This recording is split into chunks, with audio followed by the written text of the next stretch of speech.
నమస్తే. ఇప్పుడు మీరు చూడబోతున్న వీడియో ఖచ్చితంగా మీకు ఉపయోగపడుతుంది, నచ్చుతుంది కూడా.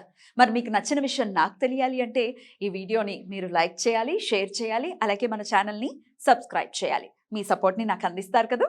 ఓకే. ఇప్పుడు వీడియోని స్టార్ట్ చేద్దాం. నమస్తే. Welcome to our channel. నేను కుప్పా పద్మిని. ప్రస్తుతం మనతో పాటు ప్రముఖ ఆధ్యాత్మికవేత్త, ఆస్ట్రోన్యూమరాలజిస్ట్, శ్రీవిద్య ఉపాసకులు శ్రీమతి జయప్రద గారు మనతో పాటు ఉన్నారు. మాట్లాడతాం. నమస్కారం అండి. నమస్తే అమ్మ. శ్రీమాత్రే నమః. నక్షత్రాల గురించి చెప్తూ ఉన్నారు.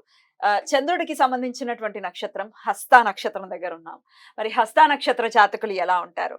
వీళ్ళు ఎట్లాంటి పరిహారాలు చేసుకోవాల్సి ఉంటుంది? ఇట్లాంటి విషయాలండి. తప్పకుండా అమ్మ. హస్త నక్షత్రం చాలా మంచి నక్షత్రం. అవునా? యాక్చువల్ ఆ యోగాల్లో కన్నా అదృష్టమైన జాతకం హస్త వాళ్ళు. సో వాళ్ళకి ఏం పని చేసినా కలిసి వచ్చేస్తుంటది. సింపుల్ గా వాళ్ళు జస్ట్ అలా మొదలు పెడదామన్నా పని అయిపోతుంటది. అదృష్టవంతులు. హస్త నక్షత్రం కన్యా రాశిలో ఉండడం వల్ల అదృష్టవంతులు వీళ్ళు. సో హస్త నక్షత్రం అంటే చాలు ఇంకా వాళ్ళ జాతకంలో వాళ్ళ అదృష్టం యోగాన్ని ఉందంటే పూర్వజన్మలో వాళ్ళు బాగా కష్టపడి ఈ జన్మలో సంతోషం పొందడానికి, ఆనందంగా ఉండడానికి మాత్రమే ఇది. చాలా తక్కువ మంది ఈ హస్త నక్షత్రం పుట్టి మేము ఇబ్బందులు పడుతుందని చెప్పేవాళ్ళు చాలా తక్కువ మంది. ఎంత తక్కువ మంది అంటే మనం వేల మంది లెక్క పెట్టచ్చు. సింపుల్ గా ఇంట్లో ఉండే హౌస్ వైఫ్ కొన్న హస్త నక్షత్రంలో పుడితే ఆవిడ ఒక లేడీ, ఆవిడ ఒక మంచిగా వెలుగు వెలుగుతుంటారు. అంటే ఒక చిన్న పుస్తకం గురించి కథ చెప్తాను అని చెప్పి ఆ కథని కథలుగా అల్లేసి చందమామ కథలే మళ్ళీ ఆవిడ చెప్తా అది వింతగా విశేషంగా బాగుందని లక్షణాలు కూడా ఈ హస్త నక్షత్రం వాళ్ళకి ఉంది. అంటే చిన్న చిన్న విషయం, అది తెలిసిన విషయం ఆవిడ చెప్తుంటే అదేదో గొప్పగా ఉంది, బాగుంది అని మళ్ళీ వింటుంటాం అనమాట. సో వీళ్ళకి ఆ లక్షణాలు ఎక్కువగా ఉంటాయి. అంటే మనుషుల్ని ఆకట్టుకోవడం, మనుషులతో మాట్లాడే విధానాన్ని, మనుషుల్ని అర్థం చేసుకోవడం, వాళ్ళకి ఏం కావాలో ఆ విధంగా ఇవ్వడానికి స్థిరంగా ఉండేవాళ్ళు వీళ్ళు అని ఒక విధంగా చెప్పాలంటే కొంచెం బుద్ధిమంతులే అని చెప్పచ్చు. అంటే ఎదురు చెప్పేది విని చేస్తామంటే అది బుద్ధిమంత లక్షణం కదా. ఇదంతా చంద్రుడి వల్ల అండి. చంద్రుడి వల్ల ప్లస్ కన్యా రాశిలో ఉండడం వల్ల బుధుడి వల్ల చంద్ర బుధుడు కలడం వల్ల మనుషులు ఆకట్టుకునే శక్తి చంద్రుడి వల్ల వచ్చింది. ఆ కన్యలో ఉండడం వల్ల ఏ మనిషిని ఎలా చెప్తే ఎలా మౌల్డ్ చేసుకోవాలనేది ఈ కన్యా రాశిలో ఉండడం వల్ల వచ్చింది. ఎందుకంటే కన్యా రాశిలోనే బుధుడు వచ్చి పొందుతాడు.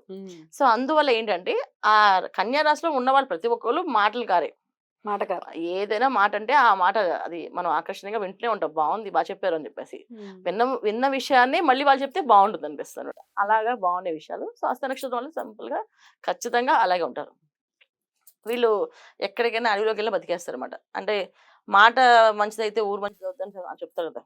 ఈ ఊరు మంచిదా అంటే నీ నోరు మంచిదా అని అడుగుతారు కదా, సామెత ఉంది కదా. సో ఆ లెక్కలో హస్త నక్షత్రం అని అలాగా. కానీ మహా కోపం ఎక్కువ వీళ్ళకి. మాట పడరు, సమాధానం గట్టిగా చెప్తారు.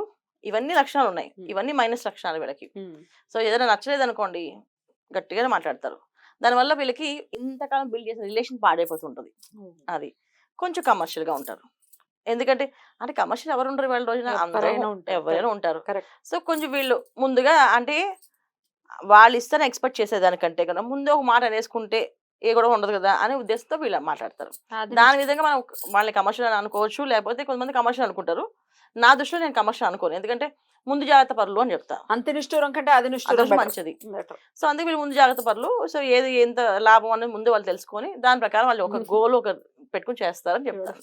సో ఈ హస్త నక్షత్రం వాళ్ళు ఈ లక్షణాలు పెడతారు. సో వీళ్ళలో ఉన్న ప్లస్ పాయింట్ ఏంటంటే వీళ్ళ చేత ఏ పనైనా చేశారంటే ఆ పని విజయవంతం అవుతుంది. సో వీళ్ళ చేత ఏదైనా వస్తువు తీసుకున్నాం అనుకోండి అది వాళ్ళకి కలిసి వస్తుంది. Lucky hands. అది హస్త అంటేనే హస్తాలు కదా. సో వీళ్ళ చేత్తో అంటే వాళ్ళ మనస్ఫూర్తిగా ఇది మీకు బాగుంటుంది, నేను చెప్తున్నా మీరు ఇచ్చే కదా మీకు సక్సెస్ అవుతారు అని అన్నారంటే అవుతుంది. అంటే ఇక్కడ మళ్ళీ ఏంటి అంటే అలా అన్న రేపటి నుంచి అందరూ మేము హస్త నక్షత్రం మా చేత ఇస్తాం ఏం జరగట్లేదు అని చెప్పి కామెంట్స్ పెడతారు మళ్ళీ. ఇక్కడ ఏంటంటే అనుకోకుండా కొన్ని విషయాలు మనం ఏదో ఒక ఎమోషన్కి మాట్లాడుతుంటాం. ఒక లేడీస్ కానీ జెంట్స్ కానీ ఎవరైనా ఒక ఎమోషన్ గురి ఇలా బాధపడుతూ ఉంటాం, ఇలా జరుగుతుందని టక్కని వీళ్ళకి ఒక థాట్ అనిపించి ఇది ఇలా చెయ్యి, ఇది బాగుంటుంది, ఇది తీసుకెళ్ళు, ఇది కొనుక్కో, ఇది పెట్టుకోవాలంటే అది జరుగుతుంది. అంతేగాని పనివేళ మాకు ఇంకా రేపటి నుంచి నిన్న హస్త నక్షత్రం నా చేతి ఇచ్చో జరుగుతాయని చెప్పి అలా ఇస్తే కాదు, అనుకోకుండా జరుగుతుంది. అనుకోకుండా ఆ ఎమోషన్ వీళ్ళకున్న దానికి కొంచెం కనెక్ట్ అవుతారు. కనెక్ట్ అయ్యి అయ్యో అంత బాధపడకు అని చెప్పి జెంట్స్ కూడా ఏంటంటే నేను అంత చాలా మంది చూడండి వ్యాపారం చేసేవాళ్ళు చాలా నష్టపోయారా, ఇప్పుడు డబ్బులు లేవు, పెట్టుబడి లేదు అని అంటే అనుకోకుండా 1,00,000 రూపాయలు ఇచ్చి వీళ్ళు ఇక నువ్వు ఈ డబ్బులతో వ్యాపారం చేసుకో అని చెప్పి డబ్బులు వీళ్ళు హస్త నక్షత్రం వాళ్ళు ఇచ్చారంటే వాళ్ళు కలిసి వస్తుంది, వ్యాపారం బ్రహ్మాండం జరుగుతుంది. అంటే వీళ్ళు మనస్ఫూర్తిగా ఇవ్వాలి. అందుకే నీ హస్త నక్షత్రం నువ్వు ఇస్తే నాకు జరుగుతున్నా అని అడిగి తీసుకోకూడదు. వాళ్ళంతటి వాళ్ళుగా వాళ్ళు తీసి ఇవ్వడం వల్ల వీళ్ళు కలిసి వస్తుంది. అది హస్త నక్షత్రం వాళ్ళకు ఉన్న లక్షణాలు. మార్చుకోవాల్సిన విషయాలు ఏంటండి వీళ్ళు? కోపం నాన్న. కోపము మనుషుని మీద ఒక రకమైన పగ ఉంటుంది వీళ్ళకి. బయటికి కనిపించదు. ఆ బయటికి కనిపించకుండా దాన్ని కవర్ చేస్తారు. అది తగ్గించాలి. అది ఉంటుంది. ఈ ఏ విషయమైనా ఎంత చెప్పినా అది మాత్రం పోదు వాళ్ళకి. ఆ మనసులో దాగున్నది దాగుండే విషయమే. అది దాగిన విషయం అలానే ఉంటది. చాలా మందికి అది తెలీదు బయటికి. అసలు బయటికి కనిపించదు కూడా. అసలు అలా ఉండరు అని అనుకుంటారు అందరూ. కానీ ఇది ఎవరికి తెలుస్తుందంటే అది వాళ్ళకి, వాళ్ళ ఇంట్లో ఉండే వాళ్ళకి మాత్రం తెలుస్తది. ఎవరి మీద వీళ్ళకు పగ ఉంది, కక్ష ఉంది అనేది ఉంటుంది ఖచ్చితంగా. అది ఖచ్చితంగా అది మారిపోదు. అంటే ఆ లక్షణం తగ్గించాలి. ఎందుకు అంటే వీళ్ళకి సహజంగా వీళ్ళకుండే లక్షణం ఏంటి? అదృష్టం అదృష్టం కలిసొచ్చిన నక్షత్రము. రెండోది ఏంటంటే వీళ్ళు చేస్తే ఏది ఇచ్చినా మంచి జరుగుతుంది. సో వీళ్ళకి ఆ కోపం గాని, ఆ కక్ష గాని మనసులో ఉంటే అది జరగడం తగ్గిపోతుంది. ఎప్పుడైనా అంతే కదా. మంచిని కోరితే మంచిని పంచుతాం, చెడుని కోరితే చెడు పెరుగుతుంది. అంటే మనకు ఒక రోజు మన మైండ్ చెడుగా మారుతుంది. సో ఈ లక్షణం వీళ్ళకి ఒక్కటే మైనస్, మిగతా ఏం లేవు. కాకపోతే ఇది ఎవరికి తెలియదు. అది వాళ్ళ అంతర్గతంగా వాళ్ళకే తెలుసు ఆ విషయం. సో అది తగ్గించుకోవాల్సింది. ఏ ఫీల్డ్స్ లో ఉంటే వీళ్ళు బాగా రాణిస్తారు అనుకోవచ్చండి? జనరల్ గా డాక్టర్స్ ఎక్కువగా ఉంటారు ఈ దీంట్లో. ఎందుకంటే హస్తవాస్య చేయగలరు వీళ్ళని చెప్పని. హోమియోపతి బాగా చేయగలుగుతారు. హోమియోపతి చాలా ఇంట్రెస్ట్ ఉంటుంది. తర్వాత ఆయుర్వేదిక్ లో తక్కువ, హోమియోపతిలో ఎక్కువ మంది ఉంటారు.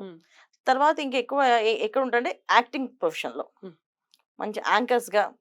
ఎందుకంటే ఎదుటి వాళ్ళు చెప్పేది వీళ్ళు ఎనాలిసిస్ చేసి అని చెప్పగలం అని చెప్పి చెప్తారు చూడండి. అది ఈజీగా అది యాంకర్స్ గా వస్తుంది. సో అలా యాంకర్స్ గా ఉండడం.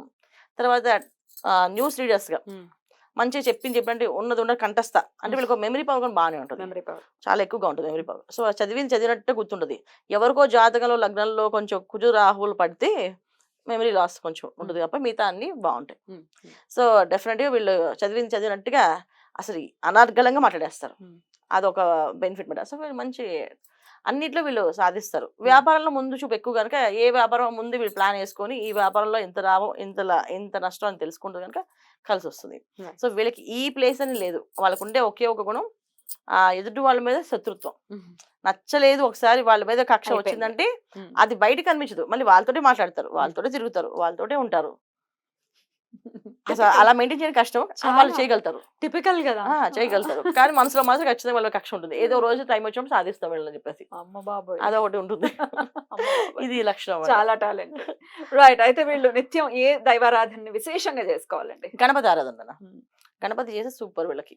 సో గణపతి చేయడం వల్ల ఏమవుతుందంటే కొంచెం వీళ్ళకి చాలా మందికి శాస్త్రాల్లో కొన్ని చాలా లోతు శాస్త్రాలు కొన్ని ఉంటాయి.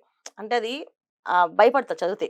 చాలా చాలా అదృష్టవంతులు, చాలా ఇతరులకు కూడా కలిసి వచ్చేటటువంటి వ్యక్తులు. కాకపోతే వాళ్ళు కొంత జాగ్రత్త వహించాలి కోపం విషయంలో. కానీ లేక గణపతి ఆరాధన విశేషంగా చేసుకోవాలి. ఆడపిల్లలైనా మగపిల్లలైనా ఒకేలా ఉంటారు. సేమ్ సేమ్, డౌటే లేదు. Doubt.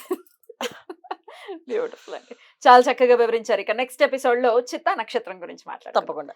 Thank you so very much అండి. నమస్తే. నమస్తే అమ్మా.